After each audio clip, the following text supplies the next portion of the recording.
porque o seu a gente tá usando como microfone. Oi, gente, boa tarde, tudo bem? Sejam muito bem-vindos. Tudo certo aqui? Meu nome é Tatiane Galdeano, sou advogada sócia da Spicalx Galdeano. E hoje eu e meu sócio, o Heitor, daqui a pouco o Heitor aparece aqui, a gente separou em duas partes aqui, para não ficar tão cansativo os dois aqui na tela. Daqui a pouco o Heitor aparece para tomar conta da live. Meu nome é Tatiane Galdeano, sejam todos muito bem-vindos. Eu gostaria muito de agradecer ao Vale do Pinhão pelo convite, a todos, a Cíbia, a Dani, o Marcelo, que está dando um super suporte para a gente. Muito obrigada. Eu vou falar um pouquinho de mim, do Heitor, do nosso escritório, tá bom? Bom, meu nome é Tatiane Galdeano, eu e o Heitor, nós somos sócios advogados da Spicalx Galdeano Advogados, um escritório de advocacia voltado para startups, empresas de tecnologia e empresas com propósito inovador. A gente atende desde startups que estão começando, até as startups que já estão maiores, que estão em fase de investimento A, B e até uma possível abertura de IPO. Hoje a gente vai falar um pouquinho aqui para vocês sobre isso também. Quem tiver interesse nas nossas redes sociais, semana passada a gente lançou um e-book de um compilado de vários artigos. Quem tiver interesse, no @eg.advogados. No final vai estar aqui certinho. Quem quiser baixar vai estar no link da bio. Mais uma vez, obrigada a todo mundo do Vale do Pinhão. Bom, a gente, eu e o Heitor, nós somos mentores aqui, tanto do programa Bom Negócio, aqui do Vale do Pinhão, que é um programa bem legal, se o pessoal ainda não conheceu, eu super aconselho. Eu também sou mentora do Empreendedora Curitibana, que está fazendo um programa muito legal mesmo. Quem quiser, tiver auxílio, quem tiver mulheres aí, vamos se empoderar, vamos criar uma empresa. Porque mulheres vão com tudo. Além disso, a gente também é mentor de vários hackathons, a gente foi mentor do NASA, que teve o ano passado. Inclusive, vai ter um agora também, no final de semana que vem, que é um especial do Covid. A gente vai ser mentor, tá bem legal, é mundial. As inscrições são abertas. A gente foi mentor também do hackathon que o governo do Paraná fez, agora do Hack pelo Futuro. A gente foi mentor do Climaton, que é de mudanças climáticas. Do Hackatop de Marketing da DVB Paraná. Além disso, a gente também é mentor do GBG, do Google Business Group. É um grande prazer a gente estar aqui hoje para a gente conversar um pouco, desmistificar também a figura de um jurídico muito difícil, muito burocrático, muito custoso.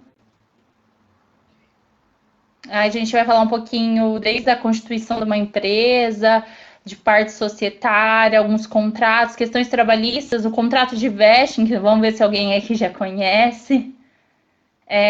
Também a gente vai passar por parte de propriedade intelectual, de proteção de dados, e vai falar também um pouquinho de investimento. A gente vai dar algumas dicas mais pontuais. A gente separou alguns pontos importantes desses assuntos, tá? Vocês vão ver. Lógico, não deu para exaurir, nem se aprofundar muito nos assuntos, mas a gente separou algumas questões bem pontuais, muito legais, muito importante para começar. Gente, outra coisa. Eu e o Heitor, a gente só tá no mesmo lugar porque a gente é um casal, tá? A gente tá respeitando bastante a quarentena. Por favor, quem puder, fique em casa. A gente tá fazendo home office, a gente atende tudo online também. Graças a Deus, essa tecnologia é a melhor coisa que tem pra gente, tá? Eu acho que já deu aqui um tempinho, eu acho que eu já vou começar, tá? Qualquer coisa é só ir mandando lá pelo chat. Bom, hoje, como eu falei já, a gente vai dar dicas jurídicas para startups e empreendedores. Antes de começar a falar bastante, eu gostaria de deixar todo mundo falar sobre o que é startup, né? Eu vou dar uma definição aqui, que são duas definições que eu gosto bastante, que uma é do Eric Ries e outra é do Steve Blank. A do Eric Ries fala que uma startup é uma instituição humana desenhada para criar um novo produto ou serviço em condições de extrema incerteza. Enquanto a do Steve Blank fala que uma startup é uma organização formada para buscar um modelo de negócio escalável, repetitivo e lucrativo. Eu gosto muito dessas duas definições, inclusive eles têm livros muito bons, quem quiser, tá? do Eric Ries é Startup Enxuta. A do Eric Ries fala na questão de extrema incerteza, que na maioria é sim o escopo das startups, enquanto do Steve Blank usa essas 3 palavrinhas que eu acho super importante, que é escalável, repetitivo e lucrativo. Escalável uma vez de aumentar a produção sem ter que necessariamente aumentar o número de funcionários, repetitivo por ser uma produção de fácil repetição e lucrativo porque a gente quer lucro, não é mesmo? E hoje em dia, a única definição do que é startup na lei é sobre a Lei Complementar 167 de 2019. Está também em discussão o marco legal das startups, mas ele ainda não está valendo. A única que está valendo que define o que é startup é essa lei complementar mesmo. E ela fala que startup é uma empresa de caráter inovador, que visa aperfeiçoar sistemas, métodos, modelos de negócios. E quando são produtos ou serviços dos quais já existem, que elas estão aperfeiçoando, elas são caracterizadas como startups de natureza incremental. Agora, quando são relacionadas à criação de algo totalmente novo, são caracterizadas por startups de natureza disruptiva. No parágrafo 2º, logo, ele também já fala sobre a questão de condição de extrema incerteza. Então, a gente vê que está bem ligado esse conceito de startup e eu acho bem bacana. Bom, passando do que é startup e o que é uma empresa inovadora, vamos partir agora mesmo para a questão de constituição de uma empresa, sobre questões societárias. Bom, gente, uma coisa que eu quero começar, como eu já falei agora há pouco, o jurídico ele é muito importante desde o começo, tá? Às vezes as pessoas acham que o jurídico é muito burocrático, muito custoso, mas a gente tem sim hoje soluções que a gente consegue trazer uma proteção, trazer uma organização para a empresa que facilite também, tá?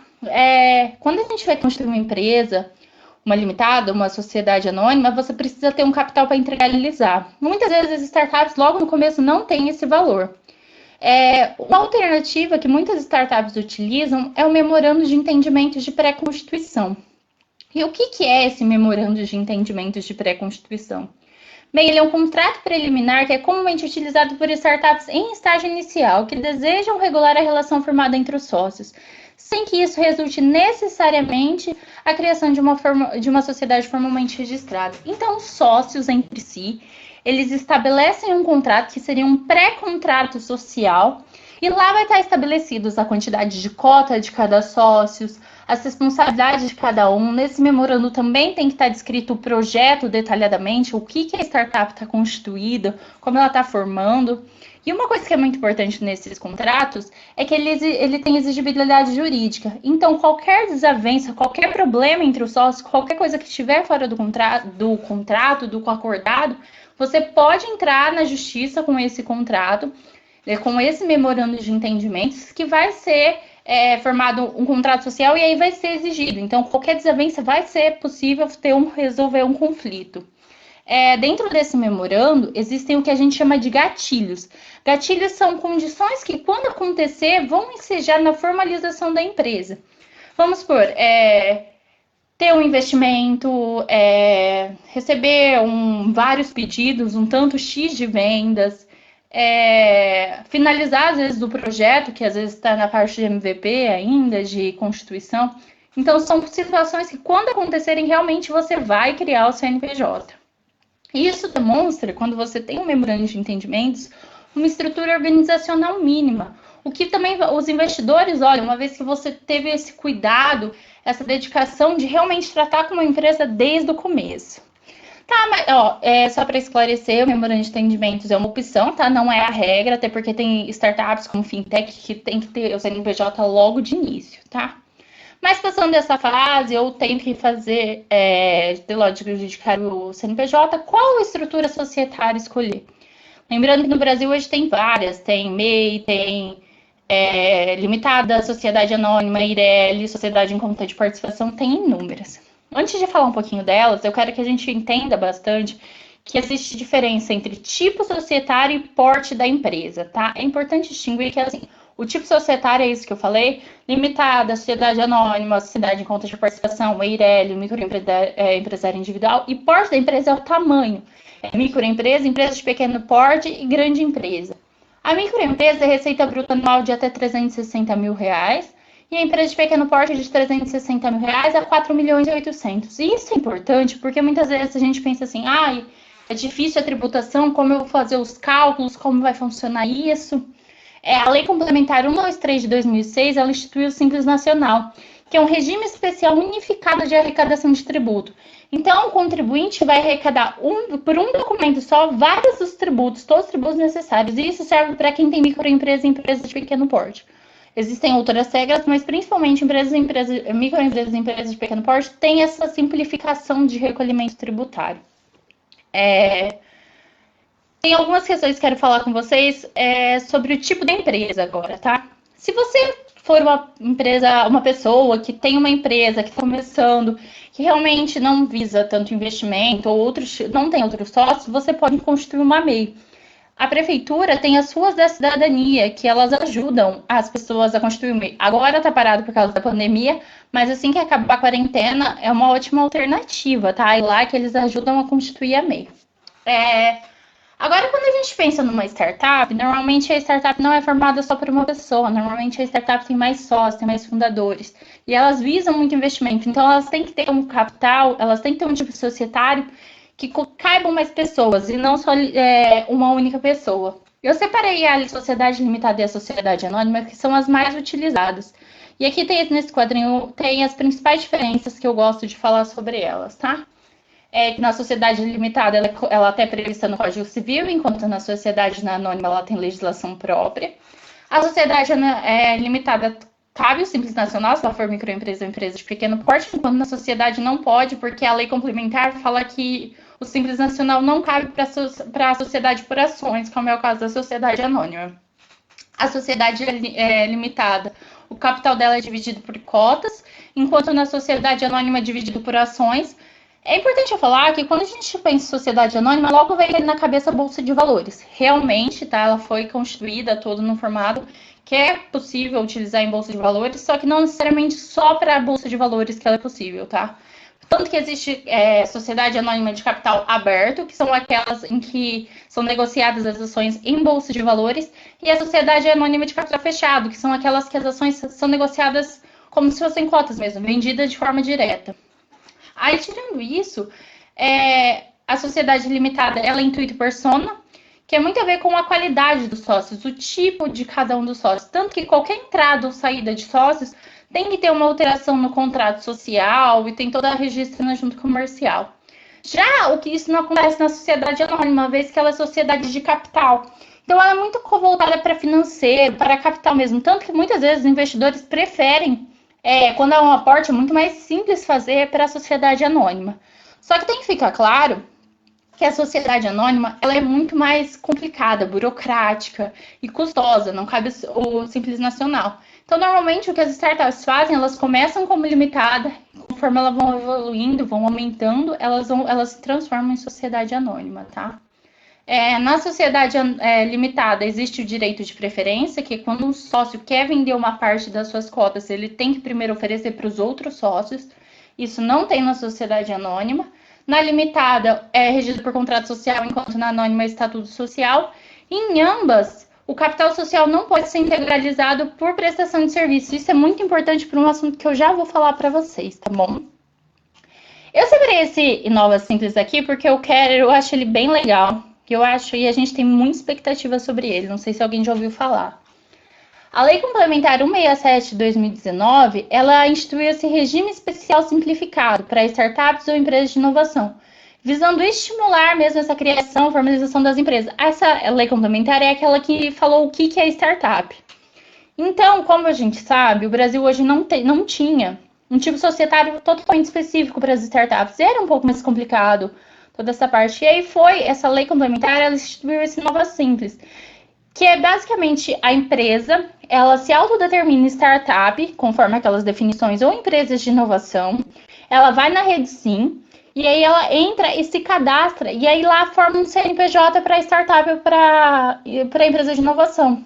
E isso facilita muito, é muito mais fácil do que abrir uma limitada, por exemplo. No final vai ter o nome da empresa, como tem na limitada, que é o nome final LTDA, vai ter o nome e IS, tá? Outra coisa que é importante sobre Inova Simples é que se você já tem uma empresa, você pode se transformar no Inova Simples, tá? Só que não tem nenhum CNPJ que pode ter um CNPJ, vira uma Inova Simples. E chegando numa etapa na qual você não se enquadra mais nas características de uma Inova Simples, você faz uma solicitação no Redsim para transformar essa empresa em uma empresa, em um empresário individual, em uma EIRELI, uma sociedade limitada, uma sociedade anônima, isso tudo direto pelo Redsim, então facilitou muito. Porém, com esse caos que a gente está vivendo, ele já existe, mas ele não está funcionando ainda, tá? Saiu uma resolução 55, agora dia 24 de março, falando que esse Nova Simples vai começar a funcionar depois de 240 dias dessa resolução. Então, é 240 dias após dia 24 de março. A gente está com uma expectativa bem boa, acreditando que isso vai facilitar muito para as startups, para as empresas de inovação, acreditando que vai ser um bom avanço e uma facilidade bem grande. Bom, eu tinha separado isso, algumas dicas para falar sobre questões societárias. Agora eu vou falar alguns pontos importantes que eu acho sobre questões trabalhistas, que eu separei aqui para vocês, tá? Quando a gente vai começar uma empresa, quando a gente vai começar uma startup, como eu já falei, a gente não tem normalmente muito dinheiro. E a gente sabe que você contratar um funcionário, as questões trabalhistas hoje são muito caras aqui no Brasil. E normalmente as pessoas optam, então, por fazer um contrato de prestação de serviço. Só que a gente tem que tomar muito cuidado, porque a legislação brasileira ela é regida pelo princípio da primazia da realidade.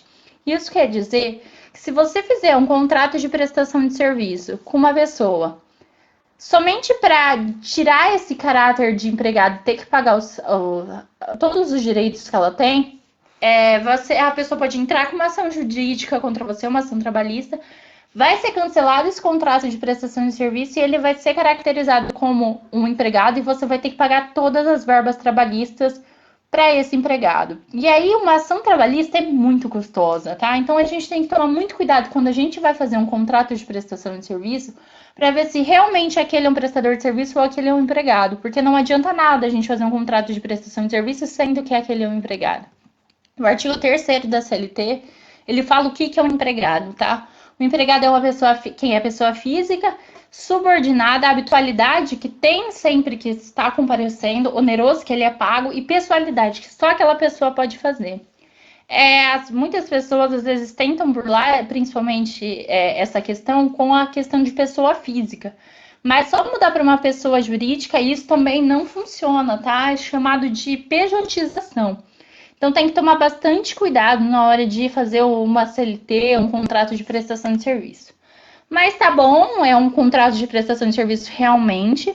E eu vou dar algumas dicas para vocês bem legais, são 4 cláusulas que tem que ter nos contratos de prestação de serviço, tá? Que é a cláusula de não competição, que ela estabelece um prazo após o final do contrato de serviço, no qual ele não pode ter um vínculo trabalhista ou um vínculo de prestação de serviço com uma empresa de concorrência direta com a sua, a fim de evitar realmente ele trazer as suas informações para outra empresa. A cláusula de não aliciamento, no qual, durante também um período após o contrato de prestação de serviço, ele não pode entrar em contato direto com os seus clientes, a fim de tentar pegar esses clientes para ele. A cláusula de confidencialidade, uma vez que dentro da empresa, ele tem contato com questões confidenciais, então é muito importante a cláusula de confidencialidade. E a cláusula de propriedade intelectual, que é uma cláusula extremamente importante, eu vou destacar mais para frente para vocês, a cláusula de propriedade intelectual envolvendo desenvolvedores. É uma cláusula de extrema importância e logo eu vou contar para vocês. Bom, e o contrato de vesting? Se você é uma startup ou se você pretende ter uma startup, e com certeza você vai ouvir sobre o vesting, tá? O vesting nada mais é do que uma opção de compra de cotas societárias condicionada ao decurso de tempo e ao cumprimento de algumas condições. É um direito condicionado à perda e não um direito aquisitivo progressivo. Vou explicar para vocês com um exemplo que fica mais fácil. A gente normalmente no começo não tem dinheiro para pagar um funcionário com o valor de mercado que ele merece e até mesmo conseguir reter esse funcionário, esse prestador de serviço sempre. Então, como funciona? Você faz esse contrato de prestação de serviço, um contrato de vesting, estabelece paga um valor abaixo a ele e dá para ele uma condição, uma opção de compra, vamos supor, de 5% da empresa daqui 5 anos, valendo R$ 1.000, por exemplo. E aí, daqui 5 anos, ele vai poder comprar esses 5% por R$ 1.000, sendo que esses 5% vai estar valendo muito mais. Então, tá vendo? Essa é uma opção. É importante eu falar que é um direito condicionado à perda, porque se ele começar com zero e for ganhando, isso seria salário. E aí, verbas trabalhistas não pode. E tem que ser uma opção de compra, ele tem que comprar essas cotas, tem que pagar um valor por essas cotas, exatamente pelo fato que eu falei anteriormente. Nenhum tipo societário, hoje em dia, pode ser só integralizado por prestação de serviço, entendeu? Ele tem que pagar um valor para poder fazer parte da sociedade. Outra coisa que é importante no contrato de vesting é a cláusula de cliff. Porque quando a gente vai fazer estabelecer um contrato de vesting com uma pessoa, às vezes a gente não conhece ela não conhece a empresa, e estabelecer logo de cara um período longo com ela, ficaria meio esquisito, que a gente não sabe se vai se adaptar ou não.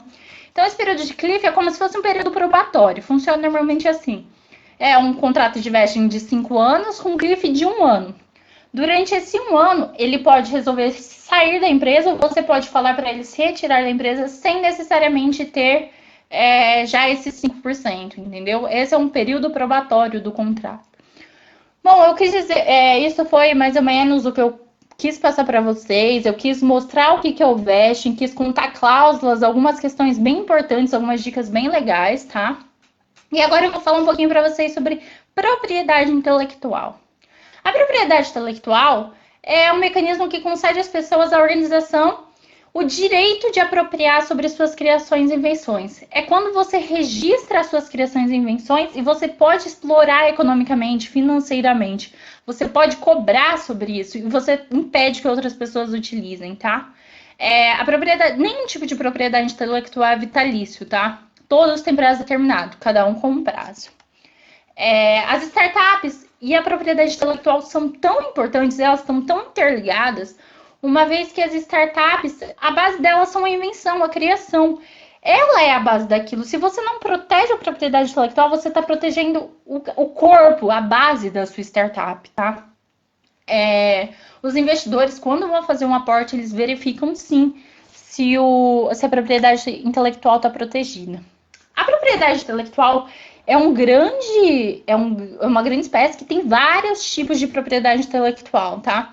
São divididos em 3 grupos. Em direito autoral, que é o direito do autor, direitos conexos e programas de computador. Propriedade industrial, que abrange marca, patente, desenho industrial, indicação geográfica, segredo industrial e repressão à concorrência desleal.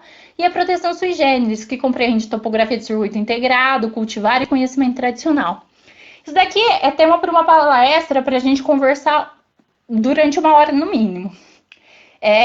Por isso que não ficaria viável falar sobre todos. Eu separei 2 para hoje dar algumas dicas para vocês, tá? Separei marca e programa de computador para dar algumas dicas pontuais para vocês.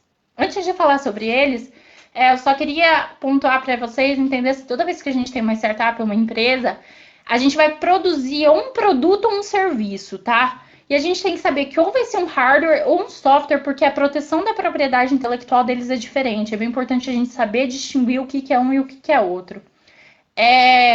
Para você nunca esquecer, às vezes você fica em dúvida, hardware é tudo que é físico. Software é a parte da mente. Para nunca esquecer, você está muito bravo. O que você pode chutar é hardware. O que você só pode xingar é software. Você nunca mais esquece, nunca vai ter dúvida o que é, tá bom? Bom, mas eu vou falar um pouquinho de marca agora, tá? A marca é o rosto, é a concretização das ideias. É normalmente o que a gente é um dos primeiros atos. A gente tem um cachorro, é só um cachorro até o momento que ele vira o Rex. O Rex é o Rex não é mais qualquer cachorro.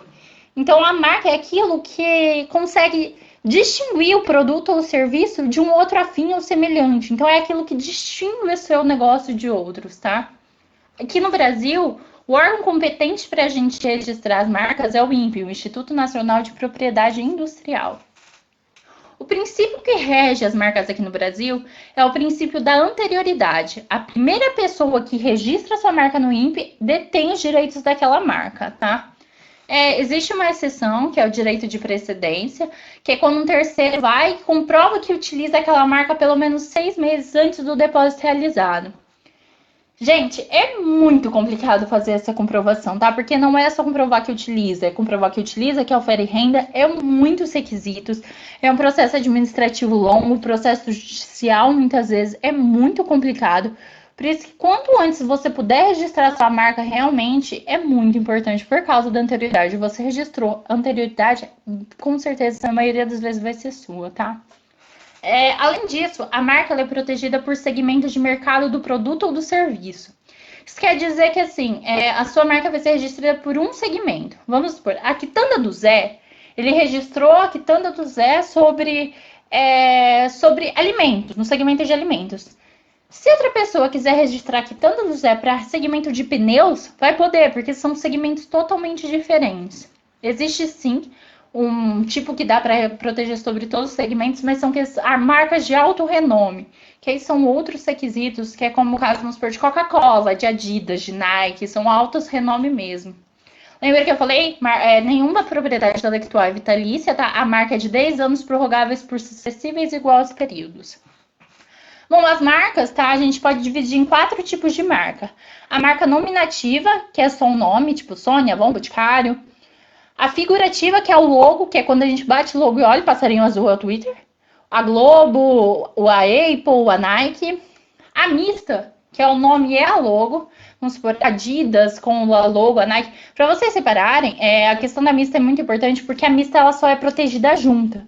Tanto que a Nike, ela tem a Nike e a Adidas, elas têm o registro só da logo, só do nome e da mista, para proteger os dois juntos também, tá? E a tridimensional, que é questão normalmente quando vem da embalagem. Vamos supor, um chocolate triangular é o Toblerone. Isso é mais assim, quando normalmente é figurativas mesmo, tá bom? Isso que eu acabei de falar para vocês, a marca é quando a gente quer registrar a marca aqui no Brasil.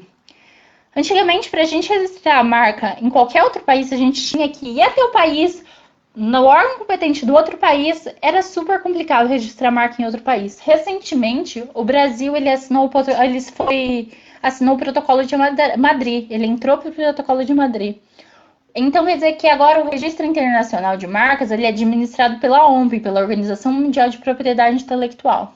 Nesse protocolo de Madrid, existem 120 países signatários, que agora a gente pode fazer o pedido de marca para um desses 120 países aqui do Brasil mesmo. A gente faz um pedido no INPE, com uma única moeda, vai fazer um pedido daqui, então facilitou muito. Lógico, vai ter que seguir as regras de cada país, mas o fato da gente conseguir já fazer o pedido daqui, fazer todo o procedimento daqui e ter toda essa facilidade melhorou muito, tá? Além disso, antes não podia fazer multiclasses, vamos por alimentos, cosméticos, antes tinha que ser uma classe só internacional. E agora pode ser multiclasse e também pode ter cotitularidade. Várias pessoas ou várias empresas entrarem junto com o pedido de uma marca. Isso é bem legal e facilitou muito, porque como a gente sempre fala, né, startup tem que pensar global e agir local. A gente sempre tem que pensar na nossa startup expandindo globalmente. E agora eu vou falar só por fim aqui sobre propriedade intelectual, sobre registro de software. Isso é muito importante porque é bom eu falar que existe uma lei de software, tá? Que é a Lei 9.609 de 98 e ela define o que é software. Ela fala que aqui é um programa de computador com linguagem natural codificada.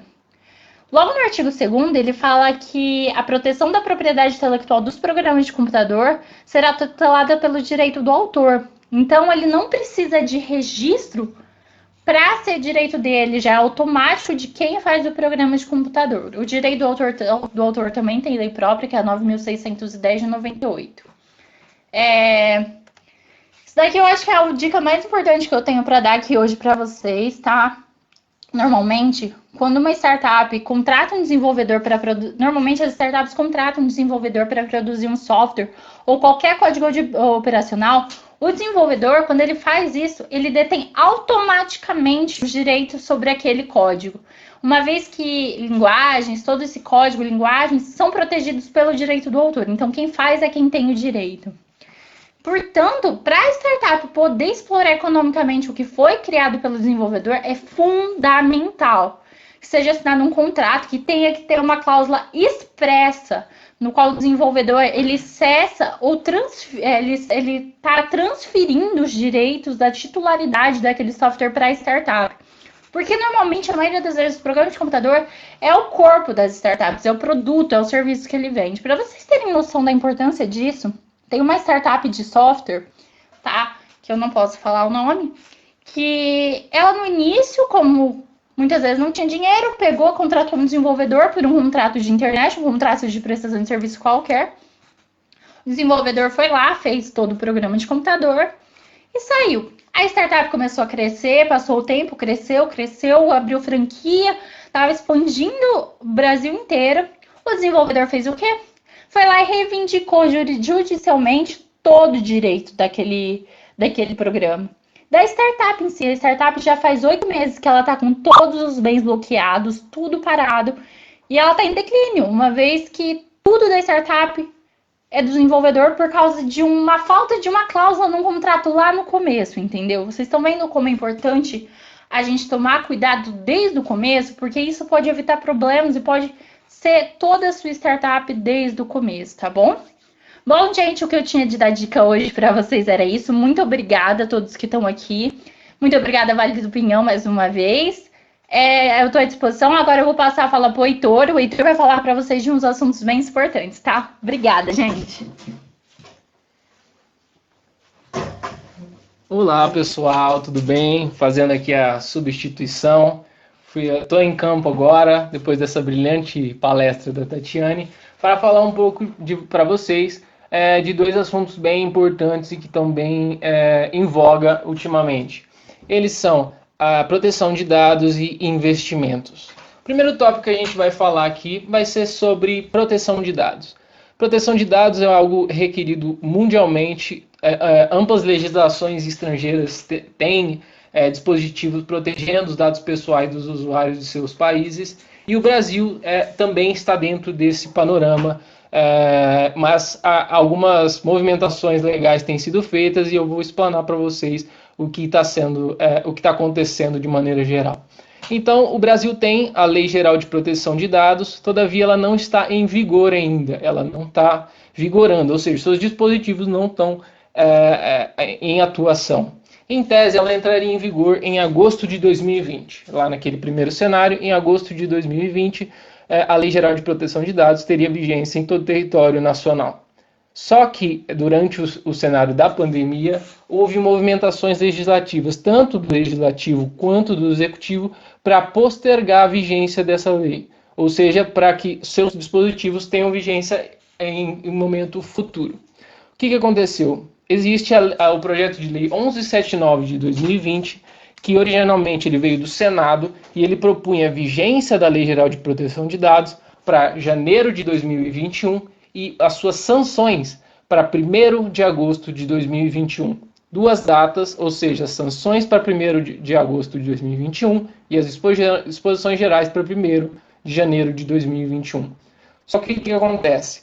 Recentemente, é um cenário que há uma modificação alta durante esse cenário da pandemia. Semana passada, houve a votação na Câmara sobre essas disposições e a Câmara decidiu substituir o texto que foi enviado pelo Senado, mantendo a data das disposições gerais para agosto de 2020 e somente passando para frente, ou seja, diferindo as sanções para 1º de agosto de 2021. Ou seja, houve uma movimentação também no Senado, na Câmara. O que a gente tem então? A Câmara disse que ela entra de maneira geral em vigência em agosto de 2020 agora, e as sanções só para daqui a um ano, agosto de 2021. Só que isso é uma disposição que, hoje, inclusive, está sendo votado no Senado. Voltou esse projeto de lei para que o Senado faça as ponderações e para posteriormente passar para a sanção do presidente da República. Todavia, aí que a gente tem outra situação, porque o Executivo também se pronunciou com uma MP, a MP 959 de 2020, passando a vigência geral vigência geral da Lei Geral de Proteção de Dados para 3 de maio de 2021, ou seja, estipulando uma data fixa tanto para a vigência das sanções quanto da vigência das disposições gerais. Então a gente vive um cenário agora de insegurança para saber qual será a data ao certo que essas leis, que as disposições da lei geral vão estar em vigência mesmo. Mas o que a gente consegue entender, de maneira geral, é que em 2021 teremos Lei Geral de Proteção de Dados de maneira geral. E a sua implementação, ela não costuma ser simples, existe uma série de medidas a serem tomadas, uma série de mapeamentos e de atitudes que vão ser exigidas das empresas. Então é um assunto que definitivamente tem que estar no radar e já deve estar sendo implementado pela maioria das empresas de vocês. Então, primeira dica geral é evitar o uso indevido de dados pessoais. Pode parecer óbvio, mas muitas empresas acabam não tomando os cuidados necessários com os dados pessoais dos usuários. E é extremamente necessário que você paute a utilização dos dados pessoais da sua empresa sobre os princípios que eu vou falar logo a seguir. Princípios que visam proteger os direitos do usuário, uma comunicação muito mais saudável, muito mais salutar entre usuário e empresa, e porque os dados são ativos hoje de extrema importância na economia mundial, e agora no cenário de crescente digitalização, através desse cenário pós-pandêmico, os dados vão chegar onde normalmente a gente não chega. Então, é extremamente necessário que as empresas se adequem e tenham medidas a serem tomadas para mapear como será feita essas utilizações, para que os usuários sintam-se seguros para utilizar os serviços, plataformas e produtos de vocês. Então, passando agora aqui, vamos então definir o que seriam os dados pessoais. Dado pessoal, segundo a lei, é uma informação relacionada à pessoa natural identificada ou identificável. O que a gente consegue entender com isso? Identificado é quando você tem todos os elementos para conseguir definir. Ou seja, tenho vários elementos que eu consigo distinguir aquele indivíduo dos demais. Ele vira um indivíduo que eu tenho todas informações relacionadas a ele que eu posso obter dentro da minha plataforma.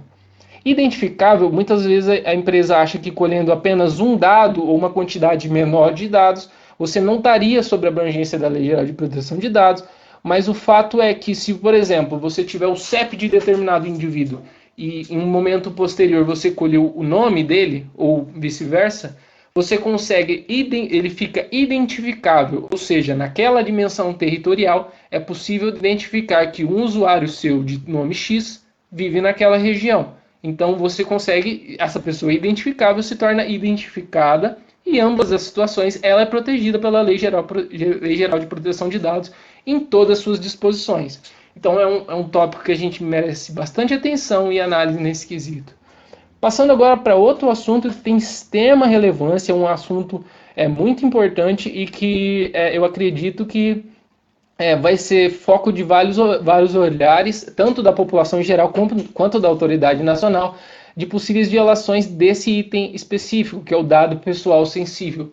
O que seria o dado pessoal sensível? Ele é o dado pessoal, aquele que a gente citou antes, só que sobre origem racial ou étnica, convicção religiosa, opinião política, filiação a sindicato ou organização de caráter religioso, filosófico ou político, dado referente à saúde ou à vida sexual, dado genético ou biométrico, quando vinculado a uma pessoa natural. Então a gente consegue entender pela natureza do dado que ele é um dado que trata de informações extremamente sensíveis, como o próprio nome diz.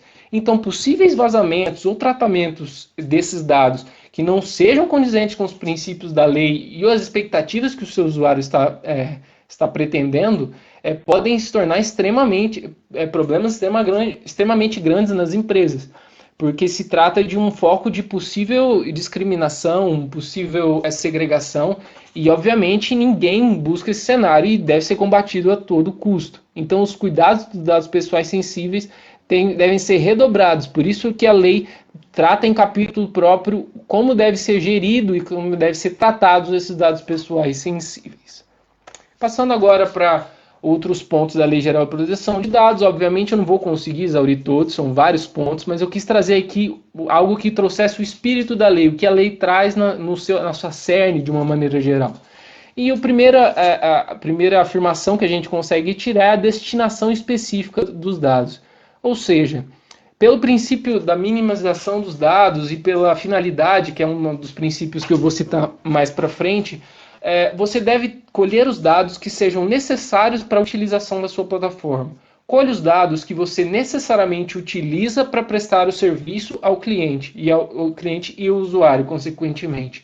Não colha dados simplesmente por colher ou simplesmente por possivelmente você vai utilizar futuramente. Colha dados que são necessários para a sua plataforma, são necessários para a sua solução. Porque dessa maneira você vai ter um mapeamento desses dados de uma maneira mais consciente, vai poder tratá-los de uma maneira consciente, vai ter respostas às autoridades e aos usuários desses dados pessoais. Se você colher uma quantidade interminável de dados, você será responsabilizado por esses dados. Porque o que a lei trouxe de uma maneira geral é o empoderamento do usuário, buscando uma simetria informacional para esse usuário de uma maneira geral. Inclusive no que cita o Bruno Bioni, que é a autodeterminação informacional, que é a busca que essa lei traz de uma maneira geral. Mas agora eu vou falar sobre alguns princípios da lei. Existem vários princípios lá no artigo 5º, não existe gradação entre eles, ou seja, não tem um melhor, um pior, todos devem ser abrangidos, mas eu trouxe alguns aqui que eu acho que pode ser importante e que vão ser foco de bastante discussões, bastante foco, tanto da autoridade quanto dos usuários. O princípio da finalidade nos traz que a realização do tratamento ela deve ter propósitos legítimos, específicos, explícitos e informados ao titular. O que isso quer dizer? Você deve tratar o usuário da maneira que ele quer ser tratado e da maneira que nós queremos ser tratados, porque todos somos usuários, todos somos titulares de dados pessoais. Então, você tem um canal de comunicação, um mapeamento dos dados de uma maneira correta, canais de comunicação, como eu disse, com esses usuários, é extremamente importante e essas formas devem estar abrangidas por esses ideais que são explícitos e devem estar de fácil acesso para o usuário poder acessá-los. Nós temos também o princípio da adequação. O princípio da adequação ele traz basicamente que deve haver compatibilidade do tratamento com as finalidades informadas ao titular, de acordo com o contexto de tratamento.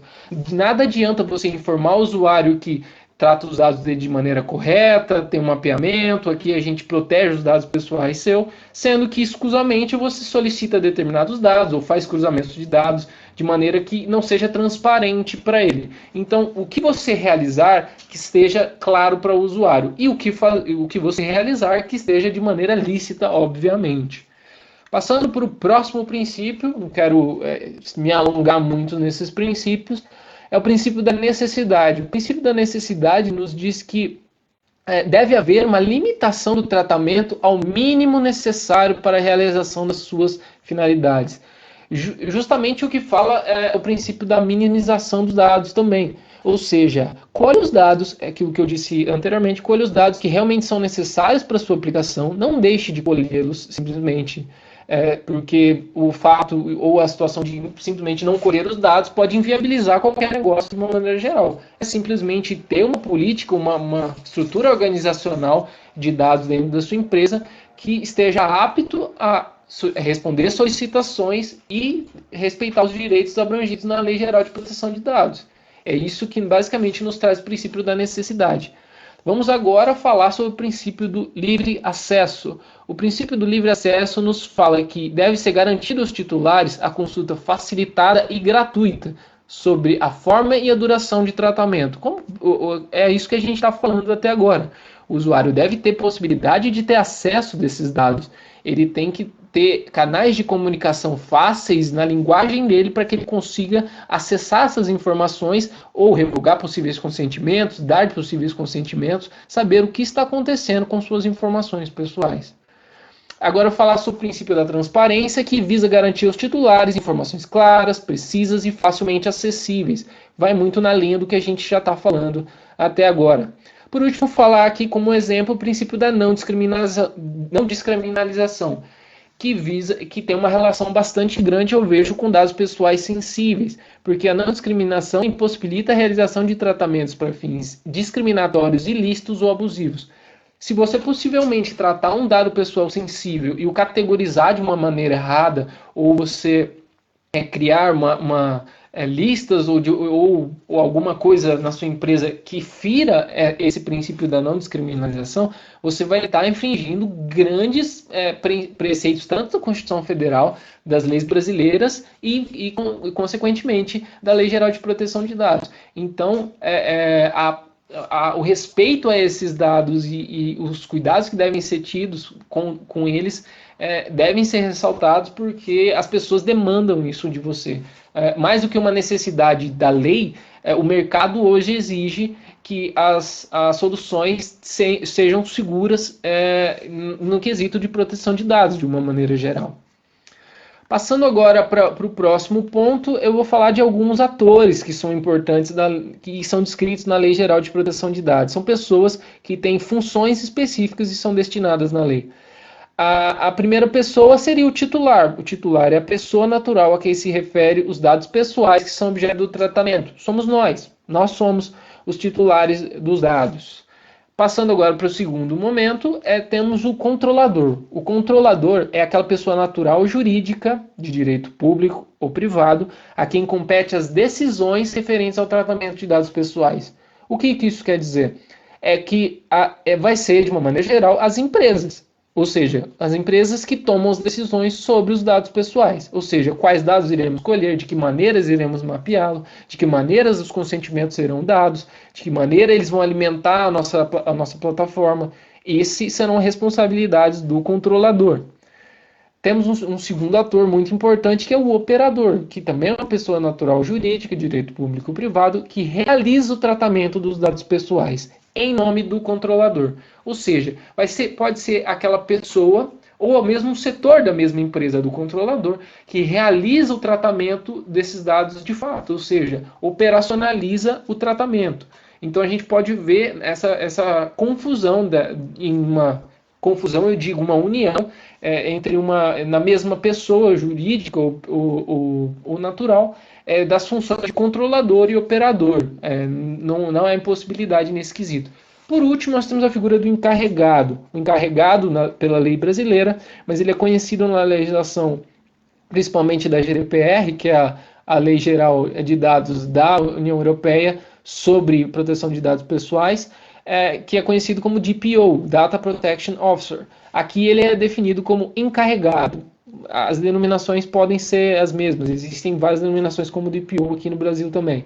Mas o DPO, o encarregado, é aquela pessoa indicada pelo controlador e o operador, aquelas duas pessoas que eu citei, para atuar como um canal de comunicação entre elas e os titulares de dados e a Autoridade Nacional de Proteção de Dados.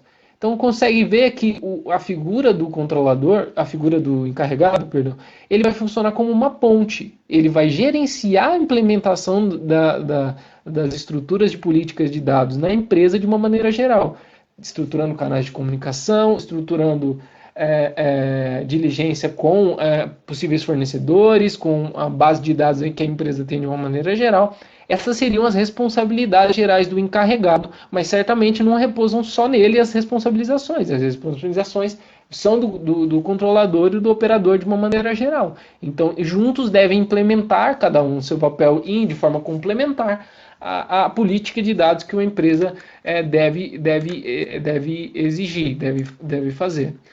Passando agora para falar um pouco sobre a Autoridade Nacional de Proteção de Dados. A Autoridade Nacional de Proteção de Dados é um ente que a lei traz, e ela dispõe ela que vai determinar quais serão as punições quais punições serão feitas a determinados casos concretos. Ela vai ser responsável por receber reclamações de determinados usuários sobre possíveis utilizações ilegais de dados pessoais. Então ela vai ser o ente que vai possibilitar essa comunicação tanto dos usuários como os DPOs das empresas para gerenciar e para fiscalizar a utilização e o respeito aos dispositivos da Lei Geral de Proteção de Dados. E ela ainda não está regulamentada, acredita-se que possivelmente os nomes dos diretores vão ser brevemente indicados para compor essa mesa diretora, mas assim como a vigência da lei de maneira geral, ela ainda está sendo discutida, mas ela vai ser implementada de uma forma ou outra. Passando agora aqui para rapidamente sobre algumas sanções, as sanções para quem descumprir a lei de uma maneira geral. Existe a advertência, multa simples de até 2% do faturamento da pessoa jurídica, limitado ao total de 50 milhões de reais por infração, a multa diária com observação do limite total ao que se refere acima, e a publicização da informação após devidamente apurada e confirmada a sua ocorrência. A publicização é uma penalidade que, principalmente para empresas de capital aberto, significa uma grande perda, porque você tem que publicar que vazou dados pessoais, ou possivelmente vazou dados pessoais sensíveis, ou categorizou eles de uma maneira discriminatória. Isso pode derrubar os valores de mercado e a percepção das pessoas de uma empresa de capital aberto. Então, é uma punição que tende a ser bastante rígida e pode ter um impacto bastante grande também nas empresas, assim como todas as outras. Existe também a possibilidade de bloqueio dos dados pessoais a que se referem à infração, até a sua regularização, e também a eliminação dos dados pessoais a que se refere à infração. De maneira geral, essas que são as penalidades que existem da Lei Geral de Proteção de Dados. Então a gente verificou, de uma maneira geral, quais são os aspectos legais da proteção de dados e então como implementar soluções nesse sentido. Certamente só a utilização de termos de uso e política de privacidade não vão solucionar e resolver a situação de uma maneira geral. É necessário que seja implementada uma cultura de proteção de dados na empresa de uma maneira geral, fazendo um mapeamento de dados, comunicação entre setores, uma estrutura de diligência para verificar como está sendo feita essa política de dados de maneira geral, mas certamente uma das formas de colheita de consentimento e utilizado por muitas empresas é o termo de uso e a política de privacidade. Então, basicamente, o termo de uso ele é um contrato entre a empresa e o usuário. Ele é basicamente a conexão onde os usuários e as partes terão aquele instrumento contratual que vai reger como acontecerá essa situação, como as questões contratuais serão demandadas entre ambas as partes. Vão ter lá delimitações de responsabilidades, tanto do usuário como do empreendimento, questões sobre propriedade intelectual, regras do empreendimento, informações gerais como pedido de entrega, devoluções. Então, cada particularidade daquele negócio vai estar descrito nesses termos de uso. Nós também temos a política de privacidade, que é uma das formas de garantir e externar para o usuário quais serão os canais de comunicação, como serão tratados os dados, quais dados serão colhidos, de que maneiras eles terão destinação, qual que é o caminho que é traçado por esses dados dentro da plataforma ou do serviço que você implementa. Então tudo isso estará disposto na política de privacidade. Quais serão os cookies que deverão ser feitas, e é importante notar que o SEO, que é a categorização feita pela Google das páginas, das aplicações, valoriza muito as empresas que estão de acordo com os preceitos da privacidade de dados e políticas nesse sentido. Então é algo para ser visto de uma maneira geral. Bom, gente, isso era basicamente o que quis passar, foi um overview geral sobre dados de uma maneira específica.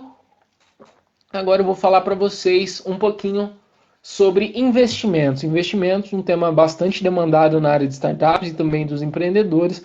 Acredito que suscita várias situações. Primeiro, a gente pode categorizar o investimento de duas formas. Existe o investimento interno e investimento externo.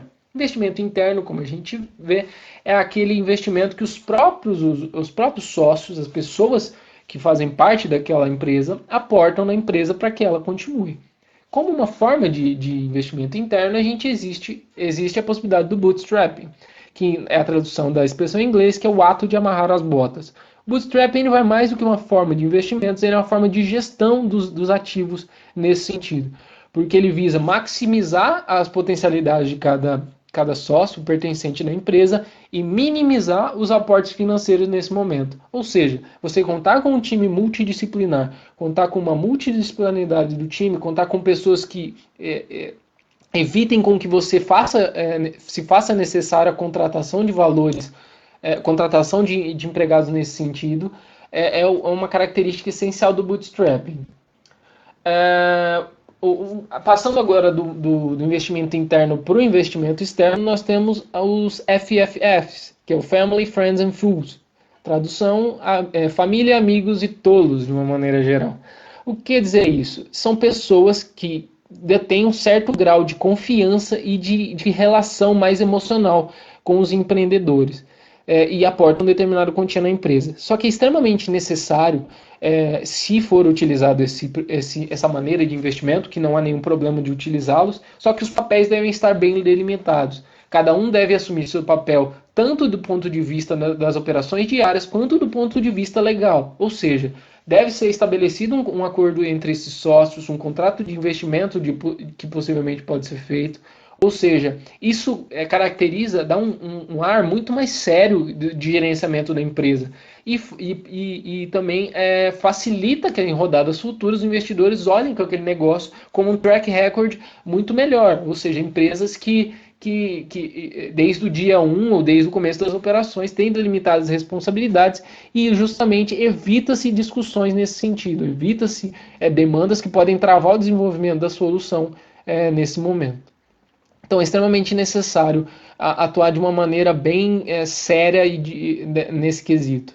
Nós temos também a figura do investidor anjo, o investimento anjo no Brasil é extremamente difundido, são atores que auxiliam muito no ecossistema brasileiro, eles têm um papel fundamental para fomentar o desenvolvimento de novas soluções por meio de startups, novos empreendimentos, e eles são regulados pela Lei Complementar 155 de 2016. Essa lei complementar nos cita que o investidor anjo é aquela pessoa física ou jurídica que aporta determinada quantia voltada para inovação dentro da empresa, ou seja, se o valor não é capitalizado, não vai para o capital social da empresa de uma maneira geral. Ele tem uma destinação de inovação dentro da empresa. E obviamente, ele não integra o quadro societário da empresa de uma maneira geral, porque senão ele teria responsabilizações trabalhistas e tributárias nesse quesito. Mas o que mais importante o investidor anjo pode trazer no investimento para vocês possivelmente estão procurando investimentos anjos, é o Smart Money, ou seja, ele além de trazer a quantia financeira em si, ele trazer as conexões, trazer as possibilidades, trazer o know-how dele específico, trazer coisas que possibilitem ao negócio alavancar pelas conexões que o investidor anjo traz. Então, a rede de conexões e o conhecimento que o anjo traz é tão importante quanto o valor aportado, se não maior. Por isso que muito se diz que o investidor, que o investido normalmente deve escolher o investidor anjo que tenha fit com sua solução de uma maneira geral, no cenário ideal. Ele pode ser operacionalizado nesse investimento tanto por contrato de participação que traz na própria lei, como pelo mútuo conversível ou opção de compra, que eu vou explicitar de maneira geral daqui a pouco. Vou falar aqui basicamente sobre as estruturas aqui pós-seed já, o Private Equity e o Venture Capital. O Venture Capital primeiro são voltados mais para a série A, B de investimento, que são operacionalizados por meio de fundos de investimento. Eles são mais voltados, o Venture Capital, para o desenvolvimento da solução, ou seja, os tickets são um pouco maiores nessas duas possibilidades de investimento, e o Private Equity já mais para expansão e maturação do negócio de maneira geral. Mas eu gostaria de falar também sobre o Equity Crowdfunding, que é uma possibilidade, é uma forma de financiamento coletivo que são oferecidos aos titulares representativos. Ou seja, eles são conhecidos como basicamente as vaquinhas online que surgiram bastante, que são formas de financiamento normalmente voltadas para projetos que a startup disponibiliza, não simplesmente para a empresa de forma simples. Ou seja, a empresa detém determinado projeto e disponibiliza nessas plataformas de equity, crowdfunding, para viabilizar o pagamento dessas empresas, viabilizar o financiamento de maneira geral. Ele foi regulado diante da sua importância pela instrução da CVM, número 588, em 2017, delimitando aqui, também delimitando que a sociedade empresária que vai fazer parte do Equity Crowdfunding deve ser de pequeno porte. Lembrando que essa sociedade empresária de pequeno porte não é aquela mesma que a Tati nos falou sobre empresa de pequeno porte e microempresa. Essa aqui ela tem receita anual de 10 milhões de reais. os recursos levantados são até 5 milhões de reais por campanha, e o intervalo é de 120 dias entre as campanhas, são algumas das exposições. Por fim, nós temos o IPO, que é a abertura das ações na Bolsa de Valores, de uma maneira geral, que traz suas peculiaridades e, logicamente, é tido como a última forma de capitalização ou uma delas, de uma maneira geral, e traz as preocupações legais de cada desse cenário, principalmente no quesito da publicização das informações, porque a partir do momento que você abre a empresa de capital na Bolsa de Valores, você deve responsabilidades com seus acionistas de uma maneira geral. Então, várias informações devem ser publicadas e certamente quando você opta por essa forma de financiamento, você deve analisar bem quais serão, como será esse passo e quais serão as responsabilidades desse período. Agora eu vou passar aqui sobre como é o rito comum do investimento. Nós vimos então os tipos de investimento de uma maneira geral que existem no ecossistema brasileiro e no ecossistema mundial de uma maneira geral. Agora, como é de fato esse investimento? Ele começa com um term sheet, assinatura de um term sheet, ou seja, as partes vão dispor como será a regra do jogo, quais serão as cláusulas que serão redigidas, como serão as expectativas que cada parte deve ter, ou seja, quais documentos possivelmente serão demandados de cada parte, para que cada um possa adiantar as suas responsabilidades e assim seguir rumo à finalização do investimento. Após o term sheet, e logo, às vezes, juntamente, existe a assinatura do termo de confidencialidade, que é de não divulgação das informações que são trocadas entre as partes. É extremamente necessário a assinatura de termo de confidencialidade nesse período especificamente, porque, por exemplo, se uma empresa concorrente visa comprar uma outra empresa e ela pode ter acesso a diferenciais de mercado que são o core daquela empresa. Então, essas informações não podem ser dadas sem um termo de confidencialidade, um NDA adequado que proteja esses dados de uma maneira geral. Depois nós passamos para o due diligence de uma maneira geral, que é um processo de auditoria interno e de verificação de processos em que é feita uma análise da saúde da empresa de uma maneira geral, passando desde estrutura financeira,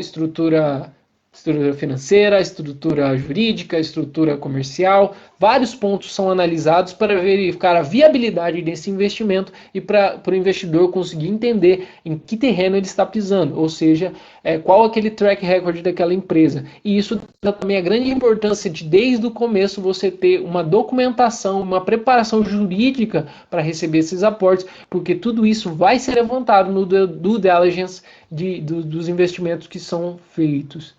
E aí nós temos a assinatura do instrumento de investimento propriamente dito, ou seja, quando há a finalização desse acordo, onde as mãos são apertadas de uma maneira geral. Basicamente, as formas de assinatura desse instrumento pode ser por sociedade de conta de participação, que originalmente era um tipo societário brasileiro, mas pela sua falta de personalidade jurídica, ele acaba sendo utilizado no ecossistema brasileiro como forma de captação de recursos, onde existe a figura do sócio ostensivo e a figura do sócio oculto. Existe também as figuras do mútuo conversível, da opção de compra, extremamente utilizados, tanto para aceleradoras, para incubadoras, como para investidores, que são, o mútuo conversível nada mais que uma mistura de equity com debt, ou seja, ele é meio híbrido nesse quesito. Ou seja, o investidor aporta determinada quantia convertido em dívida, e essa dívida, de acordo com determinadas situações, pode ser convertida em participação societária na empresa. Já a opção de compra ela é um pouco diferente, porque o investidor ele aporta inicialmente determinada quantia, para que ele obtenha o direito de, no futuro, poder comprar as ações a um valor menor. Ou seja, ele consegue ter esse diferencial a partir da opção de compra. Existem algumas diferenças entre elas quanto ao momento do aporte do valor e sobre a incidência do IOF, mas entre elas, e essas seriam as maiores diferenças entre elas. E existe também o contrato de participação, que é previsto na lei de investimento anjo.